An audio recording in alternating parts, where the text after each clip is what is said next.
Hello, we're back for our second video, but first video of this series talking about the NBA bubble. We're about 2 weeks into the bubble already. A lot has happened, a lot of stories around the league. Our second video, but first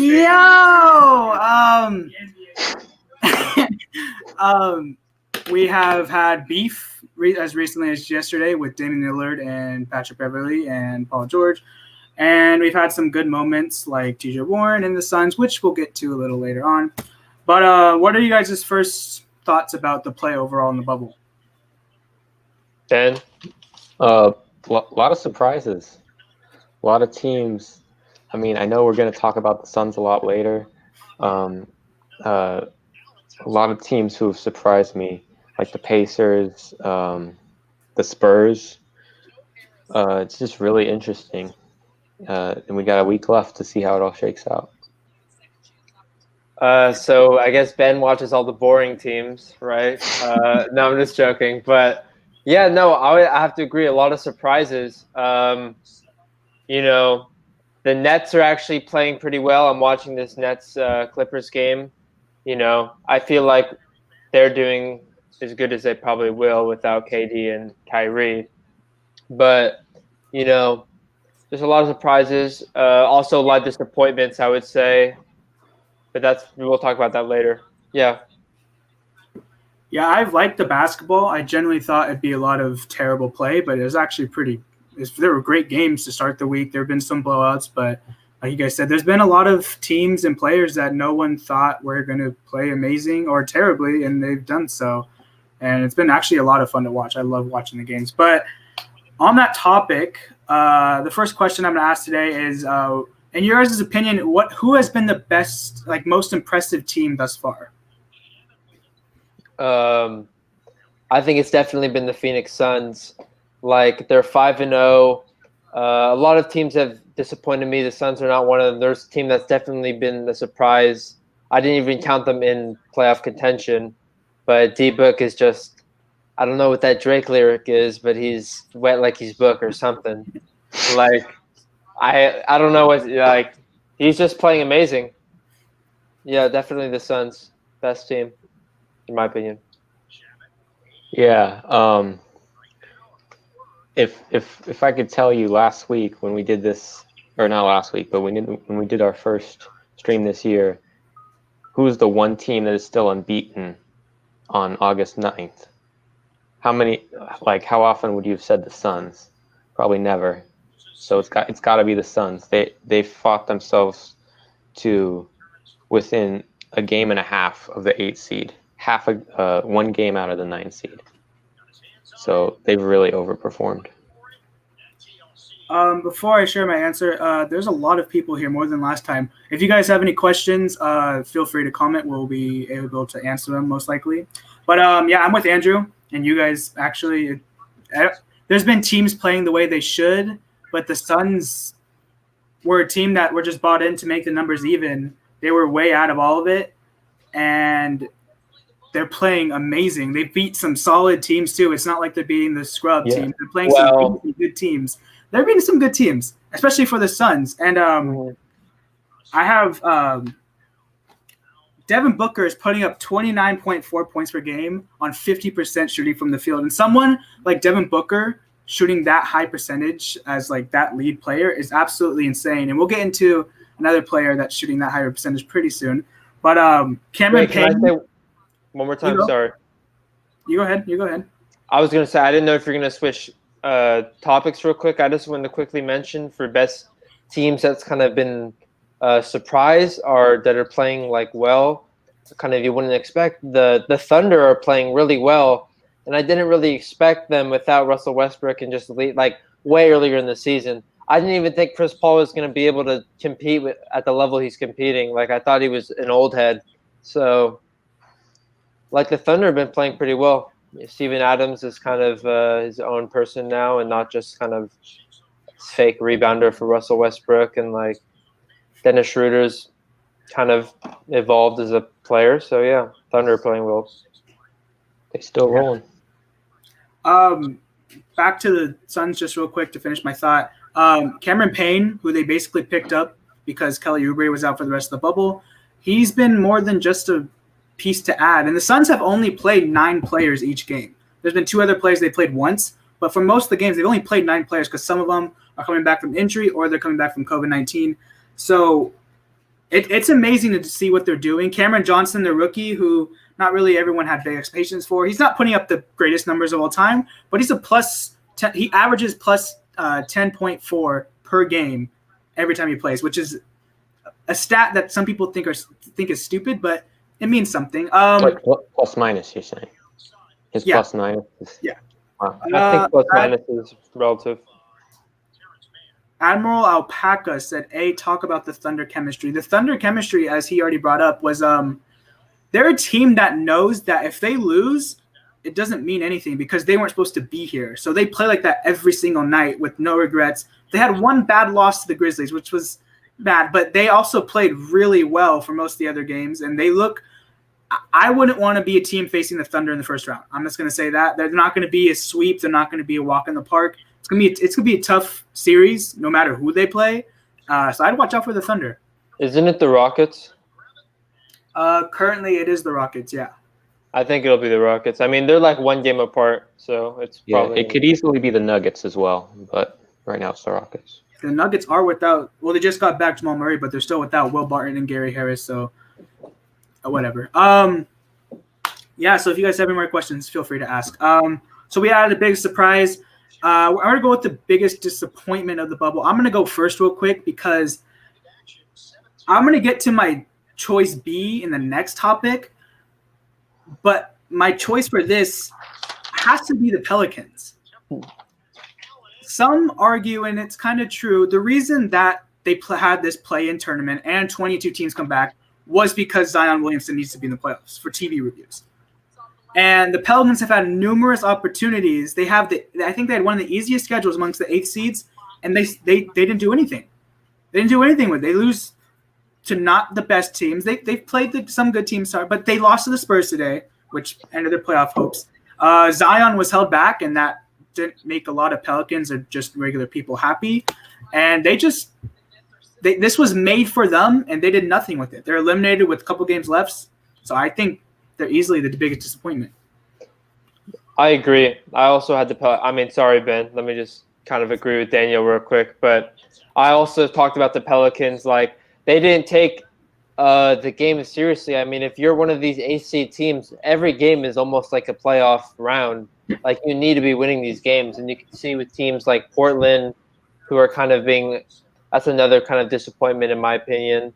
But we're sticking to the Pelicans, like – I think Portland's disappointing. Yeah, okay, Daniel, I saw that kind of eye shock. You're really asking how. They're half a game out of the playoff spot now.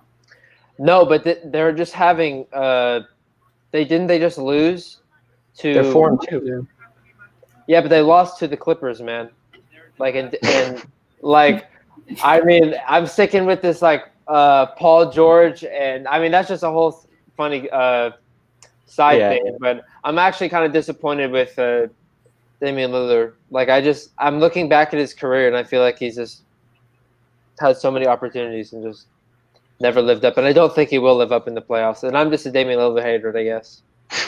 But sticking to the Pelicans real quick. Yeah, they didn't really take any of these games seriously. Like Zion wasn't playing minutes that he had to play to win the game. So, yeah. Yeah. My choice is not the Pelicans, but I definitely agree with you guys that they have underperformed.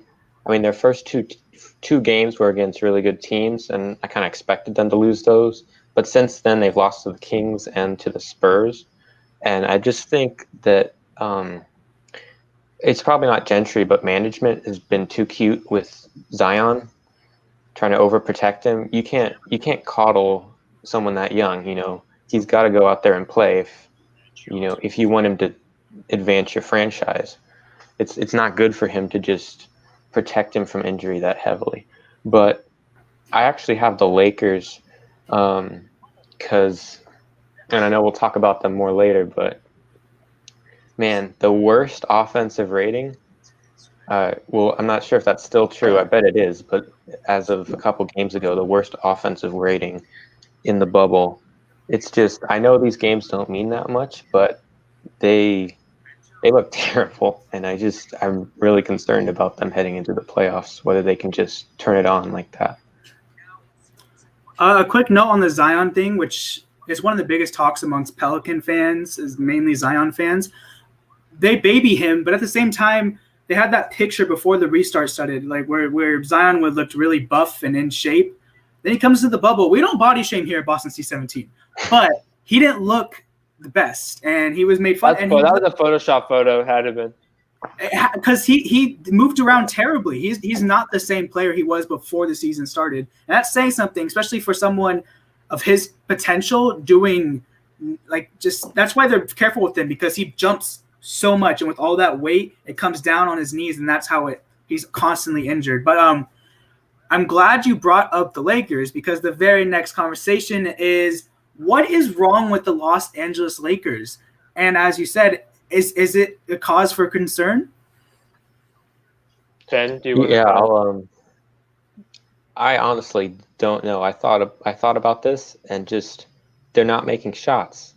They're just not. They just like their 3-point percentage. I think in back-to-back games it was like 25% against the Thunder, and then like 10% the next game. Like they're getting looks, and I don't know what happened. They're just not themselves in the bubble, and I just can't do anything but hope that it wears off and they get back into it. I have no answers for them right now. Yeah, I mean, that's similar to what I'm thinking, but I'm honestly just thinking, like, it's just the regular season. Like, I know it's kind of hard, kind of bad to say, but they've already secured the first seed in the never eat soggy worms. The West, right? So, I mean, they secured the first seed. Like, they really just have to kind of train Anthony Davis to play. That's why I feel like they're playing him for, like, you know, he's getting the most minutes every game. It's almost like they're playing him the entire game, and they're sitting LeBron out. He's literally playing like 2 quarters a game. He'll obviously be playing more minutes in the playoffs. So I'm not really worried. Like, I'm really not worried about the Lakers. Like, just like Ben said, they're getting looks. They're just not making shots. Like, Danny Green somehow forgot how to shoot a ball. His last name is Green. He might want to be changing that. Like, he does not. Like, I know Green. Like, he is not Green. But, yeah, I don't know. Unfortunate. Well, I got stats to back up what I'm about to say. Okay. I don't know, because if you're a Laker fan, like what you just said, or you're a LeBron fan, one would say they have that first seed. They're not trying. But the Lakers are putting out the same rotations, and it's not pretty. The results have not been pretty. I have 4 members of the Lakers real quick. I'm going to read you the 3-point percentage. Danny Green is shooting 14% from three-pointer. Markieff Morris is shooting 11%. Dion Waiters is shooting 12.5%. And Alex Caruso is shooting 18%.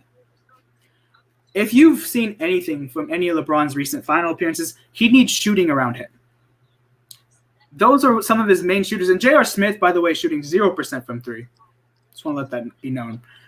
So he has no shooters around him. The best 3-point shooter on the Lakers right now is 37.5%, Kyle Kuzma. He is a baller. I don't know. I mean, I was a Kuzma hater, but we had a big argument last time we were on this with Andrew, me and Ben against Andrew, about what's his name, Anthony Davis.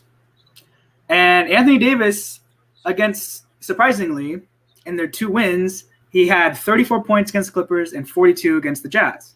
Yeah, he's a baller. In their losses, Anthony Davis had 14 points, 9 points, 17 points, 8 points.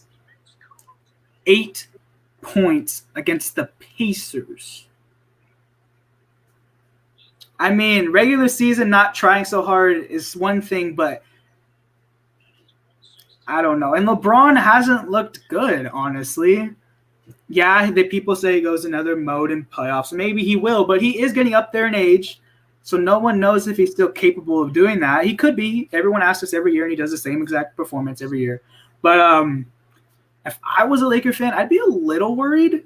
Not too much. Once the playoffs start and they still continue struggling, that's when I start getting a little freaked out, especially if they play a team like the Blazers who are deadly on offense, and if the Lakers can't keep with them on offense, who knows? Yeah, but can I say something real quick? Yeah.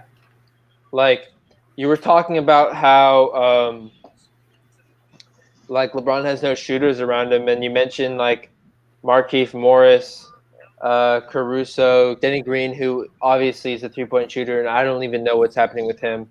But Alex Caruso isn't a 3-point shooter. I mean, he's kind of just been converted to that because of LeBron's offense. I don't like that's not one of the main shooters on the team. They don't have Alex Caruso as a shooter or Markieff Morris. Like I remember when Markieff Morris joined the Lakers earlier this season, he was shooting threes like a madman. But that's not Markieff Morris. So I don't really understand. Like those are just not they're not 3-point the players that were the low percentages aren't 3-point shooters. I mean, Dion Waiters, he's actually been a better player for the Lakers, and he's kind of been balling up ISOing sometimes, at least during the scrimmages, not as much during the regular season. I don't really understand why his 3-point percentage isn't as much.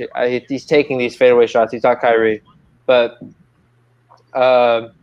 yeah, I'm not really concerned with the Lakers, like, 3-point percentage or any of that. I'm watching these Lakers games, and they're kind of they're missing they're switching their lineup.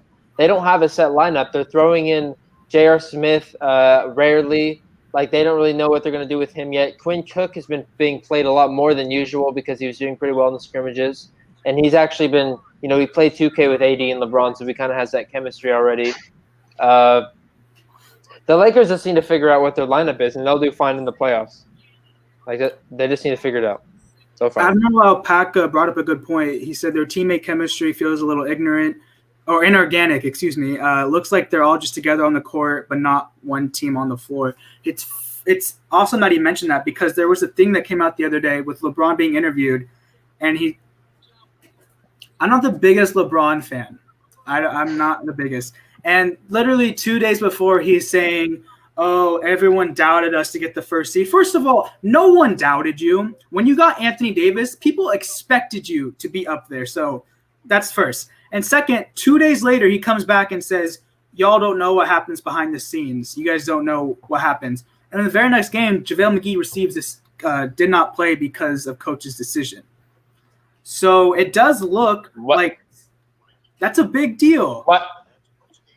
Dude, LeBron thinks that there's something happening behind the scenes. Maybe that's LeBron making excuses, and it most likely is. But the very next game, JaVale McGee didn't play because the coach didn't want him to. When he's the starting center, with no injury, no illness, he just didn't play. No rest. I don't know. They don't have in my opinion, besides, I watched JaVale McGee's vlogs. Some of them. Oh my God. And I just feel like it's James and Davis and then the rest of the team. I'm not a Laker fan. I don't watch every quarter of every game. I do not. I don't care. I don't ever want to. But still, it doesn't seem like they're as tight as the Raptors teams or the Bucks or all those teams that are so tight that teammate chemistry means a lot to a championship. Okay. I can tell you guys are both mad about my take. So let me say something. Ben, yeah. I'm clown this fool. Correct me if I'm wrong, but I'm pretty sure that McGee's DNP was against the Rockets, which is easily explained by the fact that the Rockets have ultra small ball, and they just wanted AD at the 5. And now that is concerning what you said about LeBron in the interview, but like you said, that's probably just him making excuses. I'm not saying everything's fine with the Lakers, but I won't be surprised if they can turn it up in the playoffs because this lack of chemistry, like I can see what you're talking about, but it hasn't been that way all season. And maybe there's a concern about bringing these new guys in to try and fill Avery Bradley's shoes, but for the most part, they're still the same team that they've been all season, and I feel like if they could just shoot the ball, then they'd be fine. Real quick, I think the Lakers have the chemistry. I mean, I was watching the Lakers. I just forgot against Indiana the other day, and LeBron and Caruso are literally have that baby goat connection. They literally did a screen and roll. I remember this play was crazy. They did a screen and roll where Caruso screened LeBron, and then he rolled, like, screen and roll. And LeBron, like, passed it to Caruso, and he scored. And then it literally emulated the same play, but reversed the screen. And then Caruso dished it to LeBron. That's just something I noticed that was crazy. I thought it was interesting. But the Lakers have that chemistry. I mean, JaVale McGee is definitely life. He brings life to the team. Dwight Howard and JaVale McGee are really kind of the funny dudes around the Lakers. Like, I don't want to really kind of base my things off of the JaVale McGee vlogs, but I mean, that's kind of behind the scenes. So I don't know. I think the chemistry is not a problem. I do agree that the new guys are a little bit suspicious. Well, I guess we can agree to disagree on that. So we're going to go from the top of the West to near the bottom of the West. And as we touched on a little earlier, the Phoenix Suns are 5-0 in this bubble. And their remaining schedule doesn't look that complicated, so there's a good chance they could go undefeated. Why are the Suns so good? Go ahead, Andrew. Ben, you want me to go? Devin Booker is literally just tearing up the league. He's doing what he should be doing. The Suns have actual good role players, probably not as good as like the larger teams. DeAndre Ayton is kind of making his way as the first overall pick. Like, he was kind of a bust, I thought.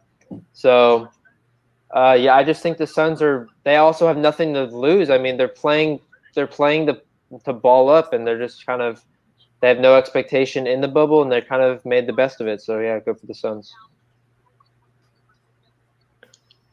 So I don't have NBA League Pass like these very privileged people to my right and left. So I don't get to watch a lot of the Suns, but I know one thing.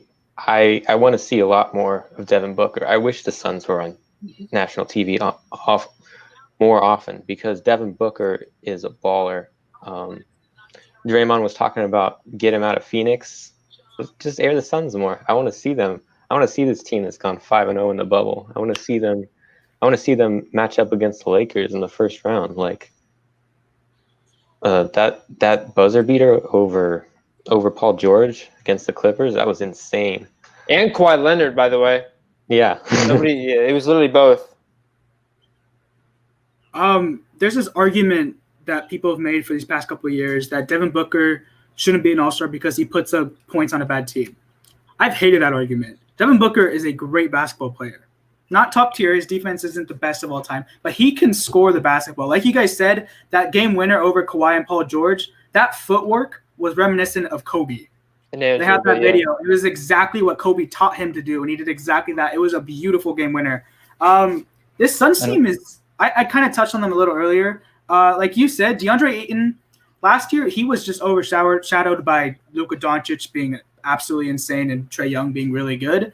This year – he played a little better. He had a little suspension earlier in the year. But in this bubble, he's playing really good on both ends. Coming into this league, people didn't think his defense would be that great. They wouldn't think he's not a liability. But he's played really well on both ends thus far. And I already told you guys about Cameron Payne. Like, they have a good roster. I personally love their coach. I think Monty Williams is a great coach. I think he's very underrated. I love this team. I think they're good because they finally figured it out. And like you guys have said, they have nothing to lose. So they lose, they're out, whatever. They weren't supposed to be in the first place. They're 5-0, the only team in the bubble to do that. The only team. Just absolutely insane to me. They heard us talking about them the other week. Yeah. You were saying they shouldn't have been. Me? Well, all of us were saying. Yeah, well, I actually thought about that. But I felt kind of bad. They shouldn't have been in the Admiral Kukaka said, you guys see a strong Suns franchise coming out of this? I think no. I have a strong opinion on the Suns franchise. That with their current ownership, they're not getting anything done. Okay? They have a good, solid 1-2 in Booker and Ayton.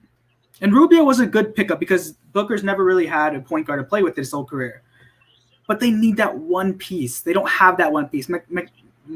Mikal Bridges, whatever his name is, he's played really well. And, like, he's good. And there's Dario Saric, who's decent. There's Aaron Baines, who's a solid backup. But they need that one player to get.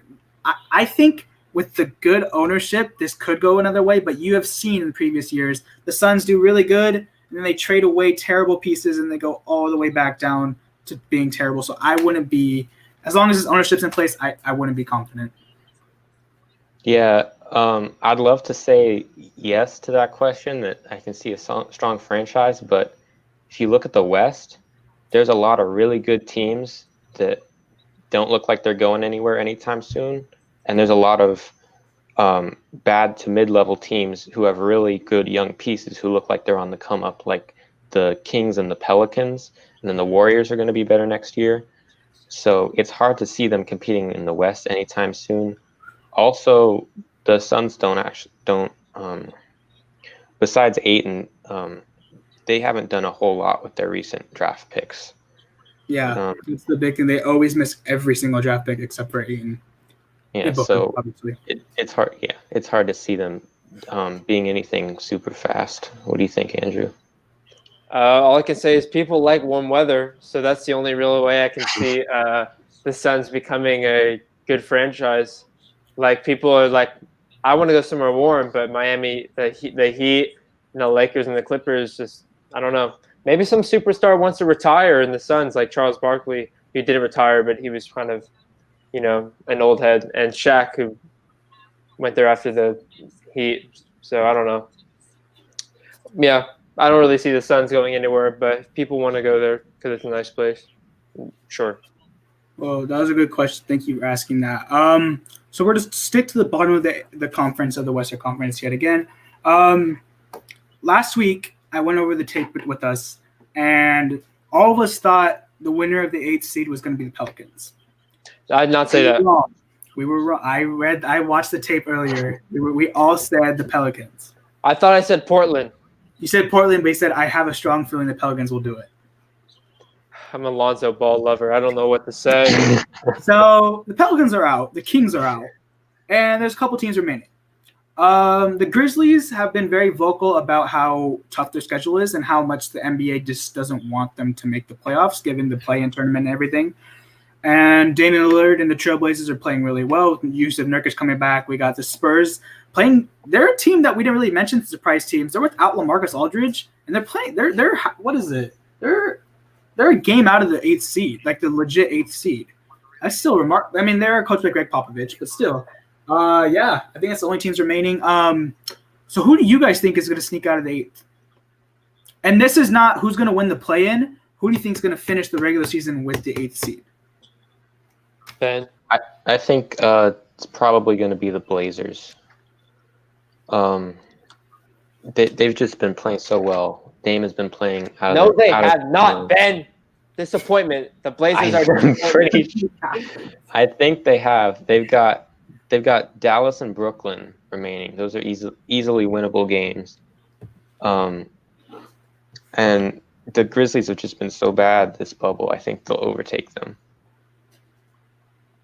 But that doesn't mean they're going to win the play-in tournament. It's true. I mean, I don't even know. Portland's been upset for me. I don't know if it's just because I don't know. Maybe I just have a bad thing about Portland, but I actually think the Grizzlies will just hold on to it because they're in a position to hold on to it. I mean, these other teams literally are throwing. Like, I don't know what game they're playing, but I think the Grizzlies will finish the 8th. I don't think they'll win the play-in tournament. John Morant's not that good. Like, if it was Andrew, maybe. John Morant's not that good. Admiral Apaka said, I'm a ball lover. Andrew 2K20. Thank Andrew you. Ball. I'll keep that in mind. Thank you, Admiral Apaka. Yeah, so I don't think the Grizzlies will finish as the 8th seed. I don't think there's a good chance they could still win the play-on. That loss of Jaren Jackson Jr. is huge.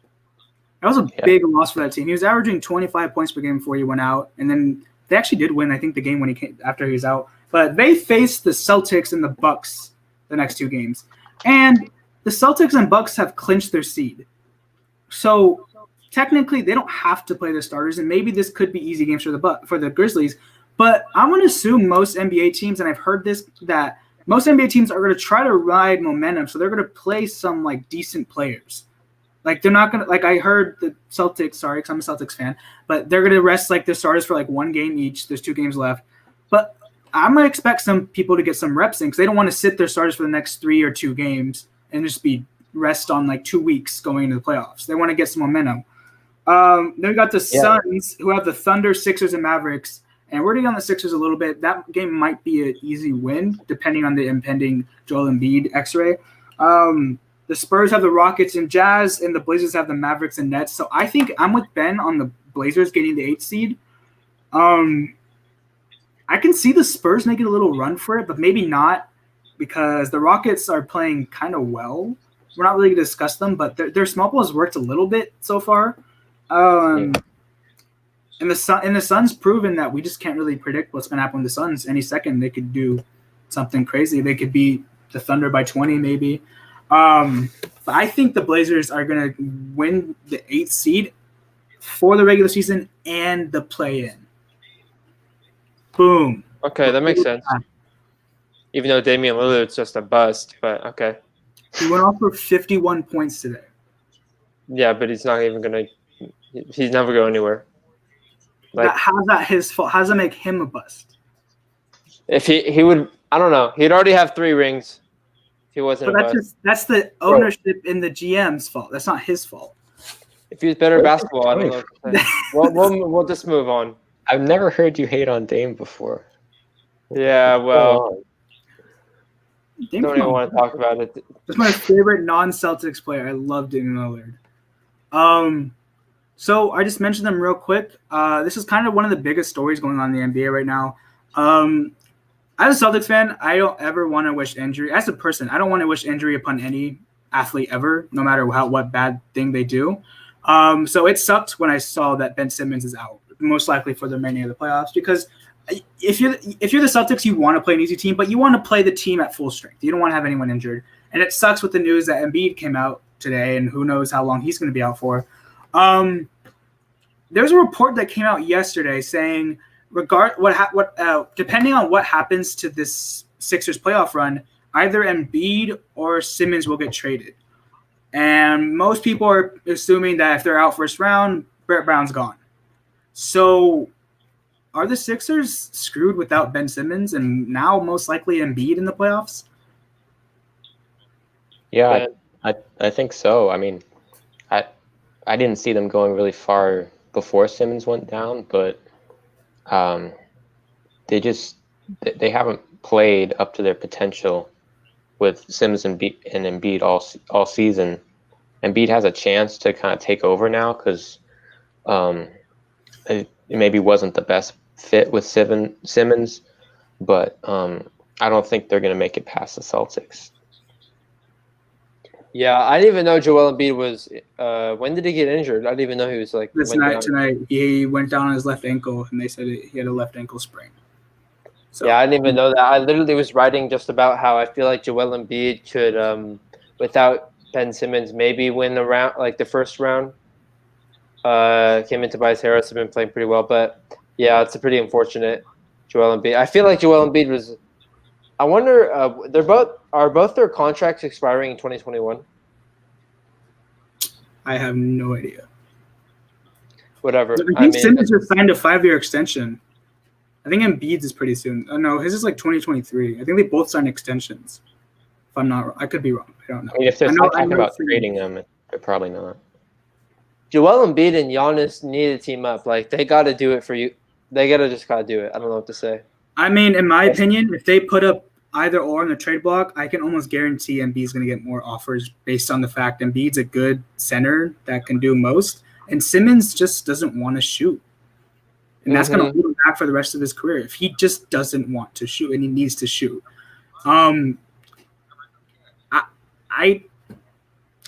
think it's dumb in this sense, and it sucks that these injuries happen because it was all year long. If the Sixers are out first round, Brett Brown's out, and they're going to discuss who's gone, Simmons or Embiid, because it's not working. And then halfway through the year, there was all this tension. They were losing. They had one of the worst road records in the NBA, worse than the Knicks. And they're one of the best home records because, Philly faithful are good.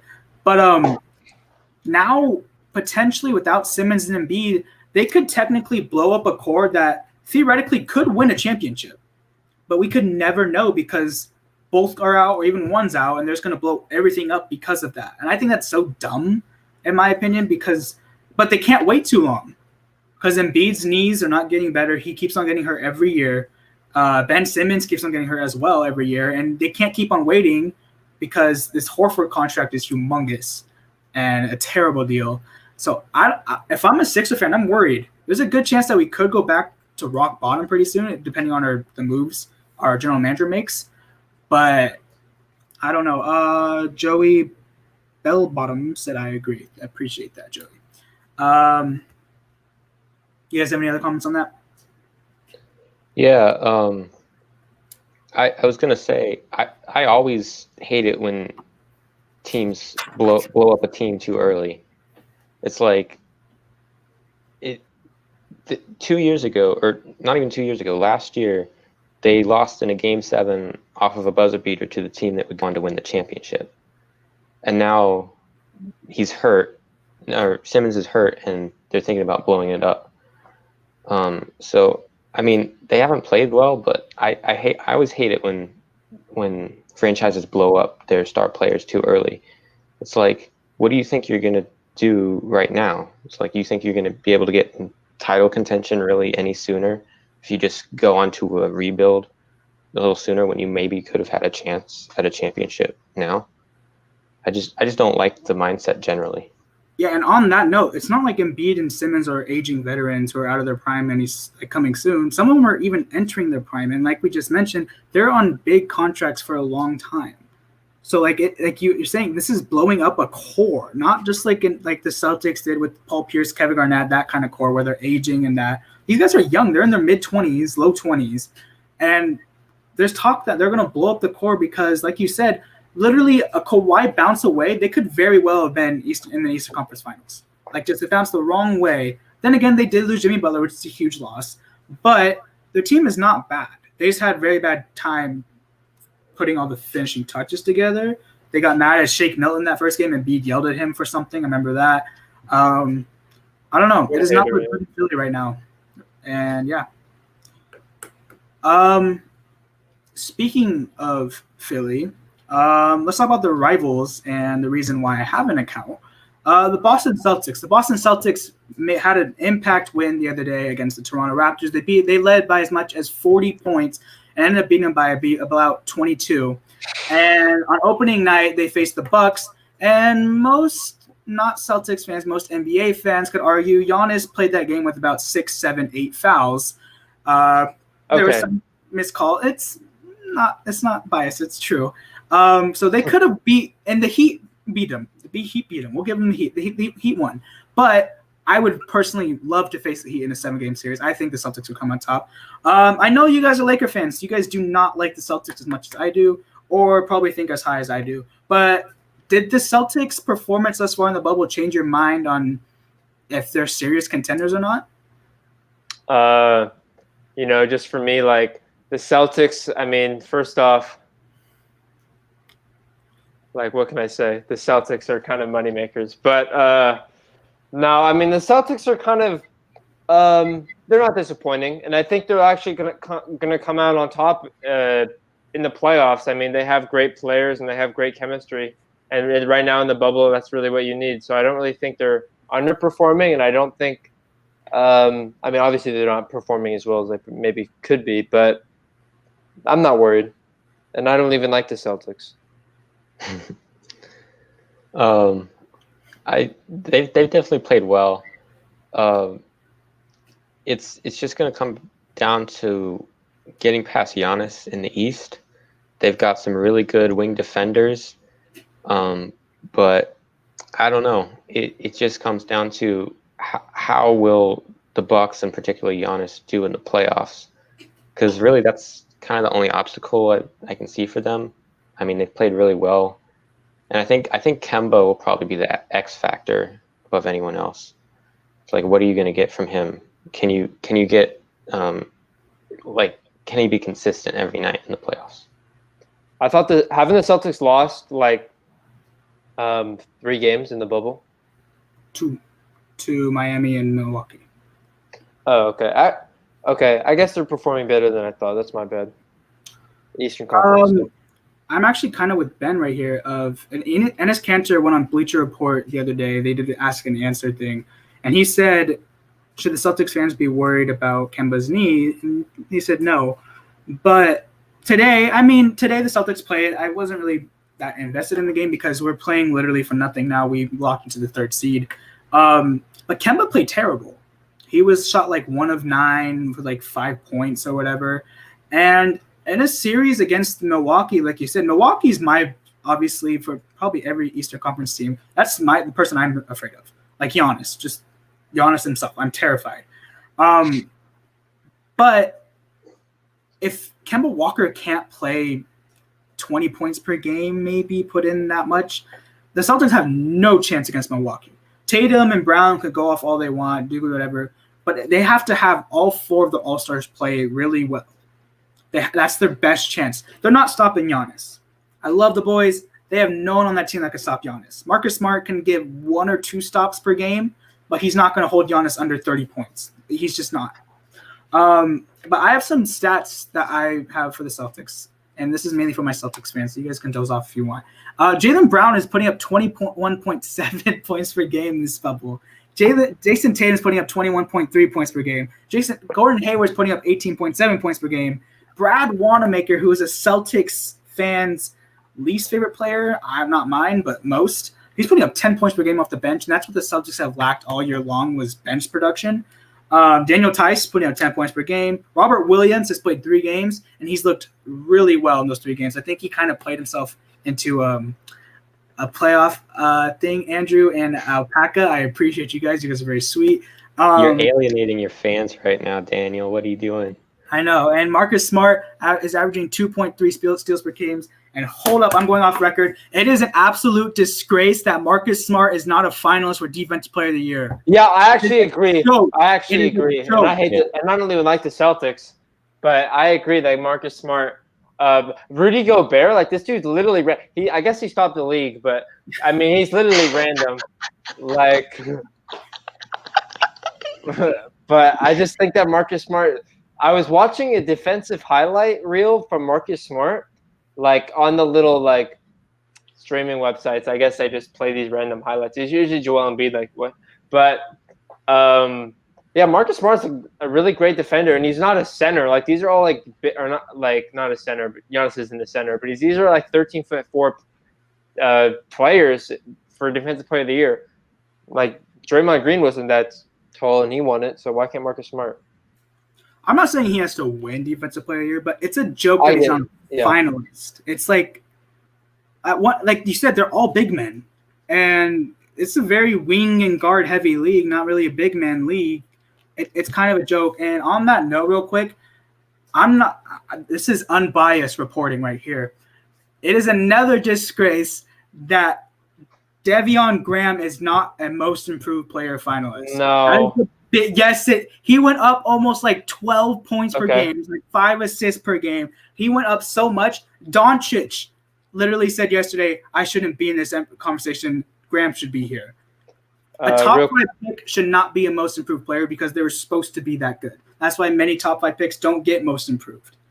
It's a joke, this league. It's a joke. I can tell you the reason they probably chose not to put random Graham because his team's not in the bubble. I mean, he's not on a good team, and I guess it's not a team award. It's not like MVP where if you have a good record, you probably have a better chance of winning it. Most Improved Player, I just feel like you kind of have to improve your team, and the Hornets went from bad to bad, so I don't really think. But he's a second-round pick who came out last year as a spot-up backup, not really backup. And then this year he came in and worked his way to a starting role and then worked his way near all-star conversation. He had like 20 points for most of the season. Then he went down, but he still averaged 17 points after averaging like 2 points a year earlier. Yeah, tell him to talk to Luka in the bubble. Oh, wait. That's what I'll say. Luka was supporting him.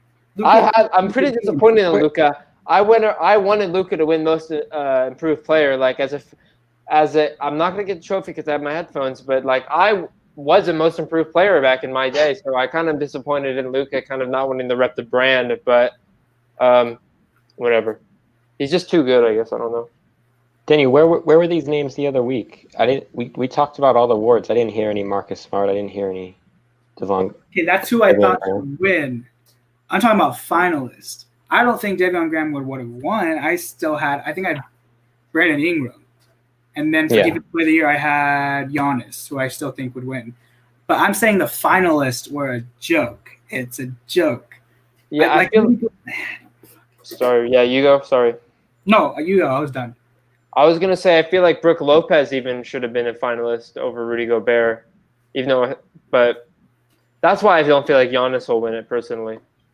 But whatever. I mean, who knows with this league anymore? And the media too. I wouldn't be surprised. No, you're just a Celtics MVP. You're just Kyrie. You just like Kyrie. You don't like the media. I don't. It's a terrible, terrible thing. So one of our last topics, unless you guys have more to bring up, is the bubble MVP. And I'm gonna go first real quick. And I have a two-way tie, kinda. Not actually, maybe more Doncic. TJ Warren has been noted to be lights out right now. He's putting up 34.8 points per game on 60% shooting and 55% from three. Yo, that's incredible. But then we're going to look at Doncic, who's putting up 33.4 points per game and 11.6 assists per game and rebounds per game. He's not barely averaging a triple-double. He's averaging 11.6 rebounds and assists per game. That is incredible. The downside is with the 11.6, he's averaging 5 turnovers a game, which is really bad. But in my opinion, and I saw the last couple of games he played, I think Luka Doncic is low-key the MVP of this bubble. Okay. I didn't even think about Luka Doncic. I was thinking more of Devin Booker. I don't even want to mention TJ Warren after the Lakers game. He'll just be known as Bubble Warren, Hoodie Mello, Bubble Warren, Headband Caruso. It's just these names. Headband Caruso is legit. These are just names, and he'll just be forgotten. He's random. But it's Devin Booker. I have Booker as well.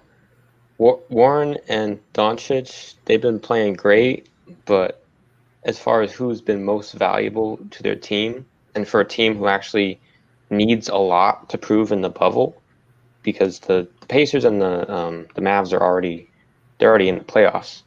The Suns need this from Booker to even get into the playoffs. So I think he's the MVP of the bubble so far. I can see where you guys are coming from. I could agree, actually. I could see where that is true, especially since they are 5-0. Worst case scenario, they go 5-3 in the bubble, which most thought they could go 0-8. I really do agree. If there's people still in the chat, feel free to ask a question. Do you guys have any more questions or anything to add? I have something real quick. Just we talked a lot about the never eat soggy worms, the Western Conference, like the Eastern Conference with the Heat. What's wrong with the Heat? I mean, the Heat have kind of started to slip away, and they're not really playing as well as they did in the regular season. And I'm kind of worried as I'm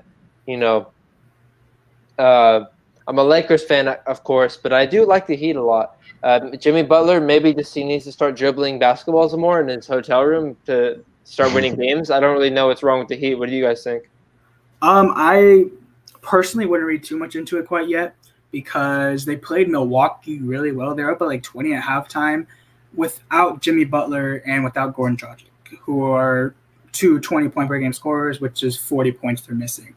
And Bam Adebayo has played decent, not really well, but he's played really good. And Tyler Hero and Duncan Robinson are knocking down threes, at least from what I've seen. I haven't seen every game, but I've seen the couple last games they've played, and they've just knocked down almost everything. Jay Crowder is shooting the three at an incredible rate.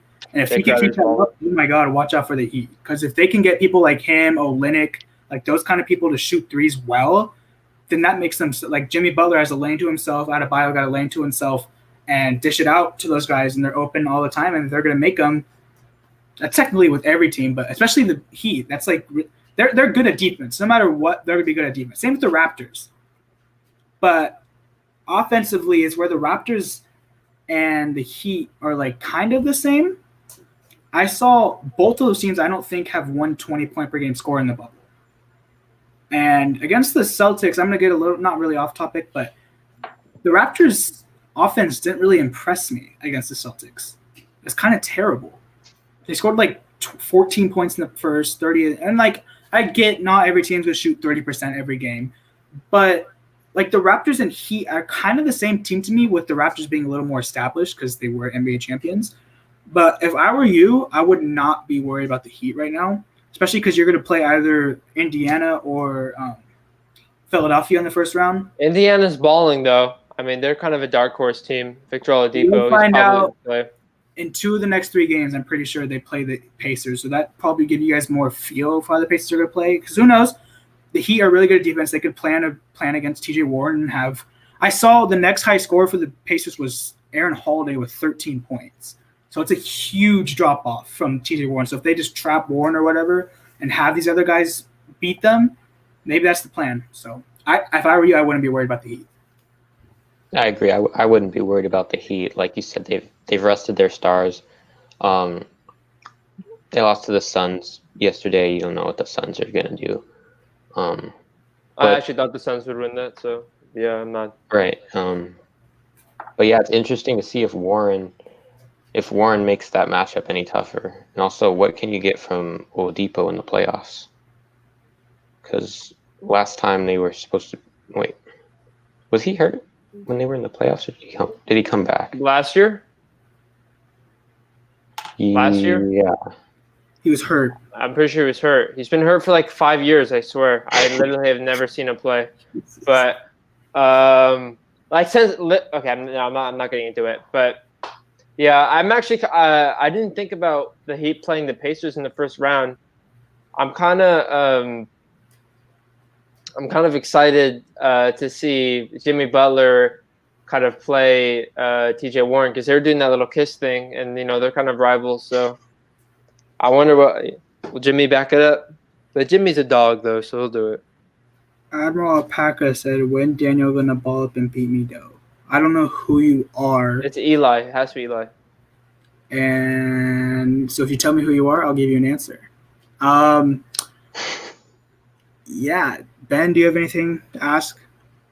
I got one more thing that I was thinking of. When you mentioned about teams potentially resting their stars the last few games, and you heard that maybe they won't, I was thinking that this is a really unique situation in the bubble, because they haven't just played 80 games, to get to this point straight.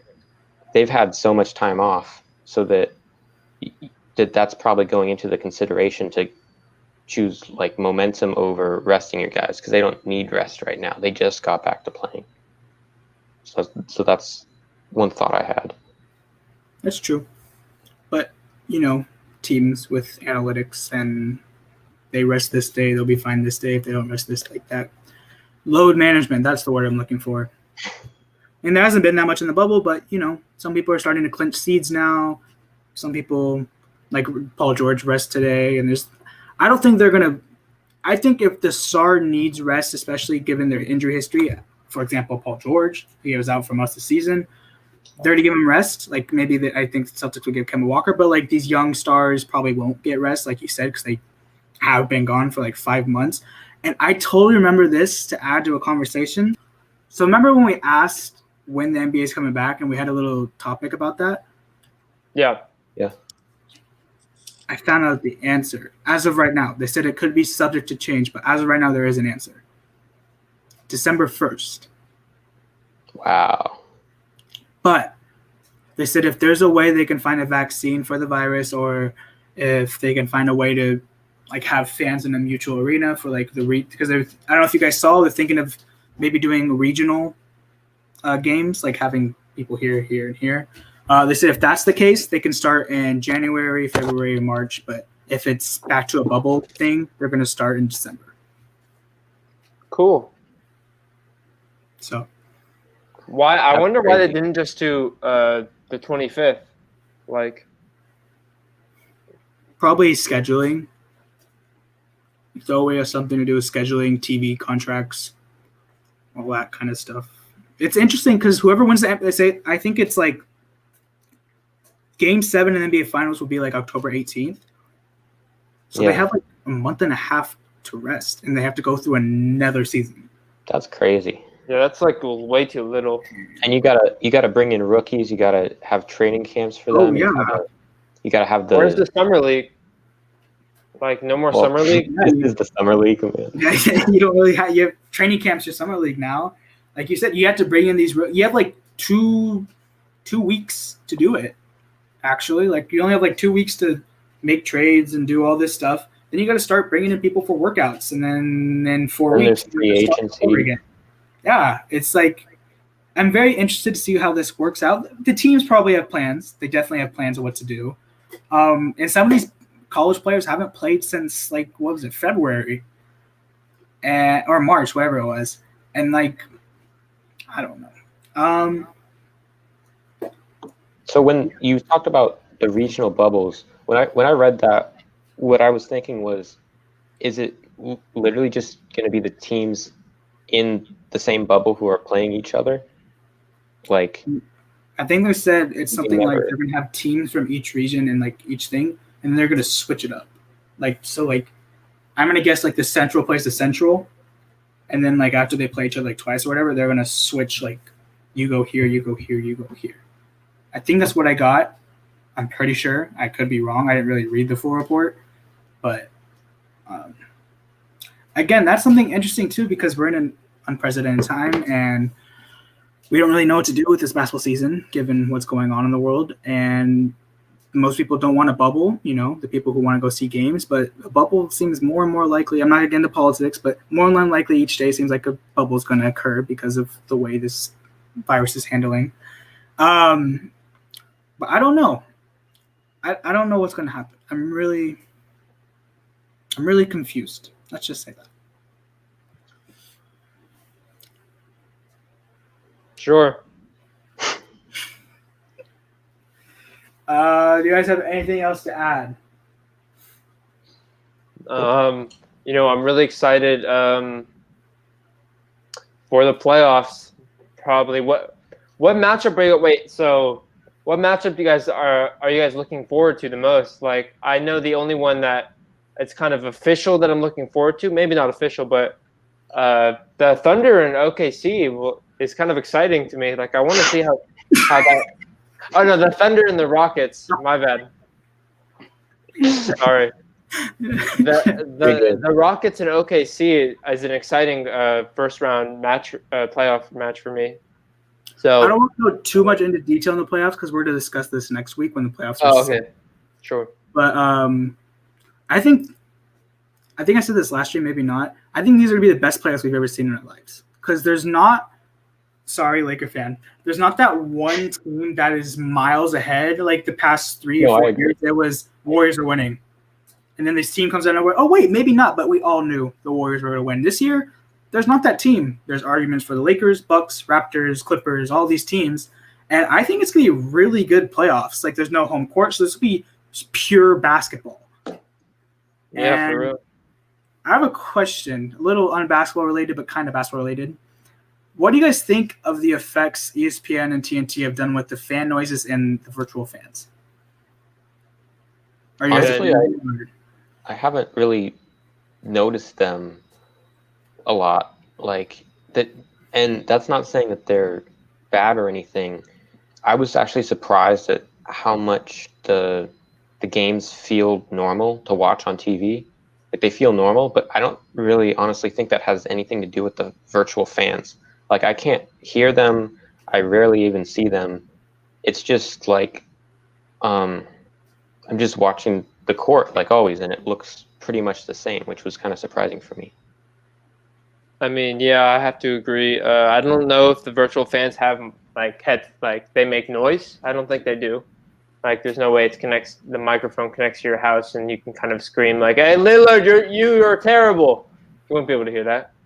I did think it was weird when I saw, I don't know who airballed, but there was an airball, and the crowd was like airball, and I'm like, wow. I'm like, I didn't even know that was possible, and maybe it's kind of eerie as a player. Watching it though, there's no problem. I mean, a lot of the games I just watch on my phone with the volume off, anyways, because my family gets kind of annoyed, but like I don't know, not that big for me.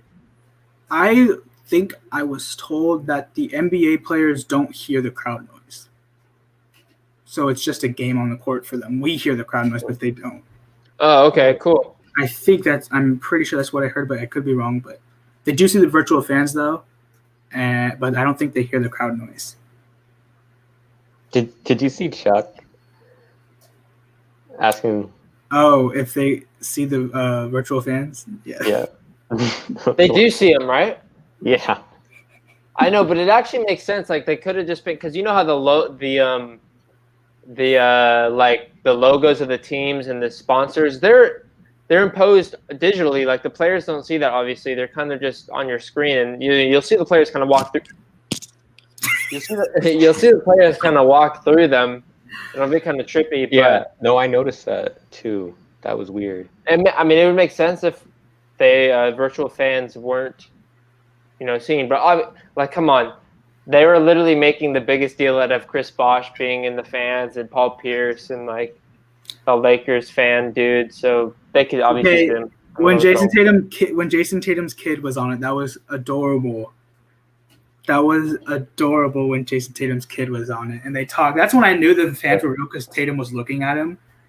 But I don't get how, like, if I was playing basketball and in the corner of my eye I see these people on a screen, I'd be a little weirded out. But I mean, I get when you're locked in, like you really don't notice that kind of crap. Excuse my language. But yeah, do you guys have anything else to add?